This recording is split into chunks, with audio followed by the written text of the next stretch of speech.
Hello guys, welcome back to our channel. आप सब कैसे हो? आई होप आप सब अच्छे होंगे और मोस्ट इम्पोर्टेंट हेल्दी भी होंगे, है ना?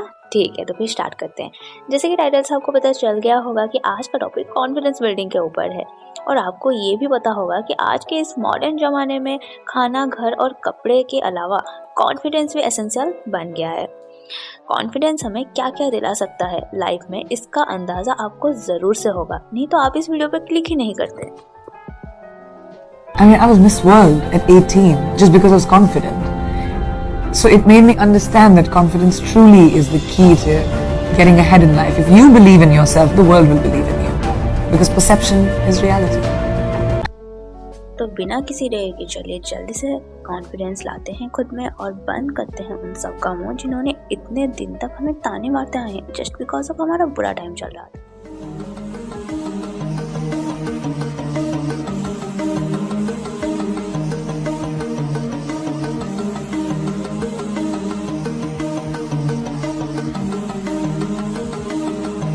कॉन्फिडेंस बिल्डिंग के ऊपर जानने से पहले हमें पहले ये पता करना होगा कि कॉन्फिडेंस क्या है और क्या हम अंडर कॉन्फिडेंस है और ओवर कॉन्फिडेंट। यही हमें पता नहीं होगा तो हम टारगेट कैसे सेट करेंगे।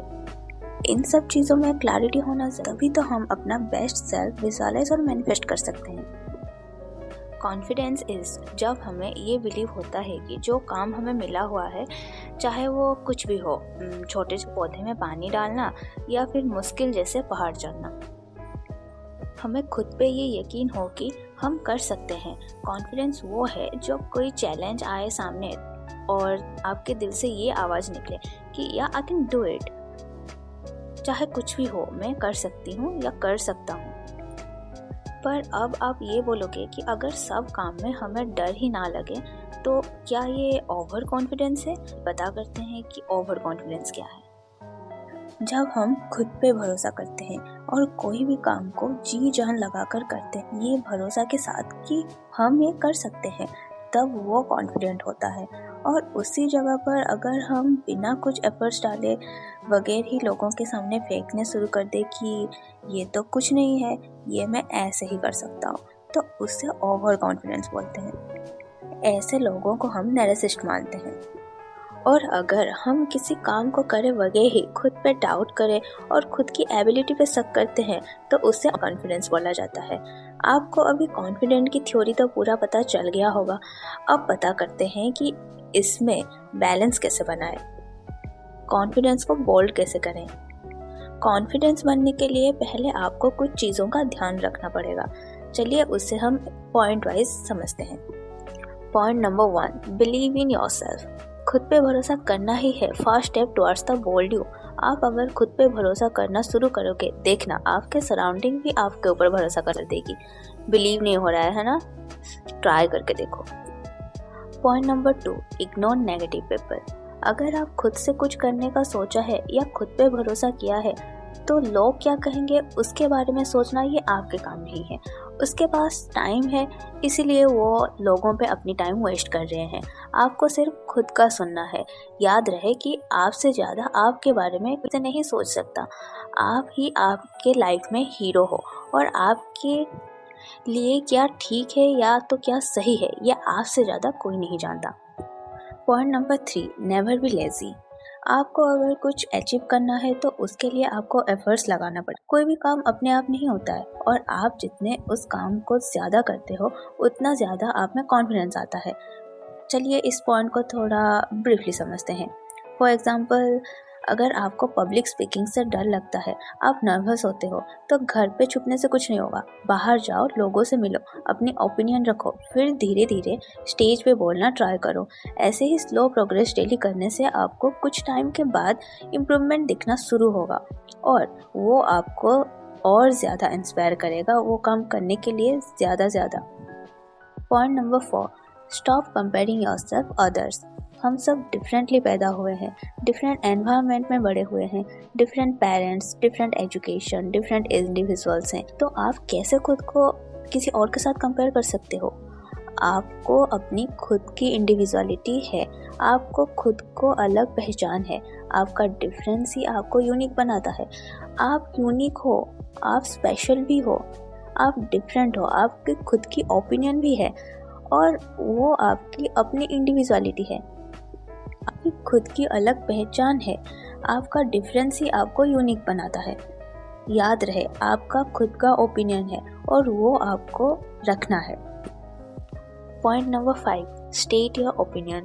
पहले पॉइंट में हमने ये डिस्कस किया कि आप यूनिक हो, आपकी यूनिक ओपिनियन भी होगी।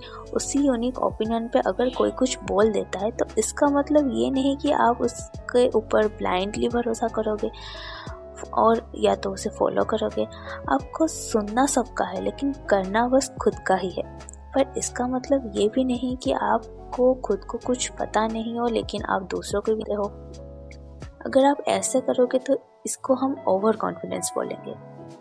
अगर आपको किसी चीज़ के बारे में कुछ नहीं पता है तो 10 लोगों से बात करो, उनके साथ डिस्कशन करो और फिर खुद से एनालाइज करो उसको, फिर खुद से रिसर्च करो। अगर आपको कुछ समझ नहीं आ रहा है उस चीज़ के बारे में, फिर खुद का डिस्कशन बनाओ और उसको पेश करने के लिए कभी डरो मत। आपने अच्छे से बारे में पढ़ा है, रिसर्च किया है, अब डरने की कोई ज़रूरत नहीं, आप अब गलत नहीं। Point number 6, learn how to say no. अगर आप जानते हो कि आप किसी पर्टिकुलर थिंग्स के बारे में सही हो तो डिस्कशन ही कैसे। अगर कोई आपको प्रेशराइज कर रहा है आपके खुद के ओपिनियन को चेंज करने के लिए, यू आर ओपिनियनेटेड। अगर आपको कुछ पसंद नहीं, अगर आपको सही गलत में पता है तो डिसएग्री करो बस। आपको किसी को इम्प्रेस करने की ज़रूरत नहीं है तो आप नहीं करोगे, बस डिस्कशन ही ख़त्म। अगर आपको नो कहने में प्रॉब्लम है तो पोलाइटली बोलो। अगर उसके बाद फिर भी आप ये सोचते हो कि कहीं सामने वाला बुरा मान जाएगा तो सोचना प्लीज़ बंद कर दो। Point number 7, stop apologising for things you haven't done wrong. हमेशा सबके लिए माफ़ी मांगने की ज़रूरत नहीं है। आपको उनके लिए पैसे मिलते हैं क्या? अगर नहीं मिलता तो क्यों ज़रूरत? आपकी गलती के लिए ही आप माफ़ी मांगोगे, ऑफ कोर्स मांगोगे, पर ओपिनियन रखने के लिए आपको माफ़ी मांगने की ज़रूरत नहीं है। आपके लाइकिंग और डिसलाइकिंग के लिए आपको माफ़ी मांगने की ज़रूरत भी नहीं है। आपके एग्जिस्टेंस के लिए आप माफ़ी मांगते हो क्या? नहीं ना, तो फिर जो चीज़ आपके हाथ में नहीं है या हमेशा सारी चीज़ के लिए मांगना पहले आप बंद कीजिए। इन सब के अलावा आपको अपनी बॉडी लैंग्वेज पे भी ध्यान रखना है कॉन्फिडेंट अपेयर होने के लिए। आपके शोल्डर स्ट्रेट होनी ज़रूरी है और चिन अप। कॉन्शियस रहिए कि कैसे आप चल रहे हैं, आपके पोस्चर ठीक है या नहीं। आपके चेहरे पर एक हल्की सी स्माइल रहनी ज़रूरी है। यह आपको एक वार्म पर्सन का लुक देगी जिससे कि लोग भी आपसे अट्रैक्ट फील करेंगे। आपकी स्पीच पर ध्यान दीजिए। जहाँ पे आपको सॉफ्ट बात करना है वहाँ पे सॉफ्ट और जहाँ पे आपको पॉइंट रखना है वहाँ पे स्ट्रेट। अगर आप कुछ एक्सप्लेन कर रहे हैं तो इसका मतलब यहाँ पे आप आपकी पॉइंट रख रहे हैं, तो इसका मतलब आपको यहाँ पर आपके हैंड मूवमेंट करना ज़रूरी है। किसी से बात करते टाइम या किसी का बात सुनते टाइम आई कांटेक्ट रखिए। Eye contact is the most.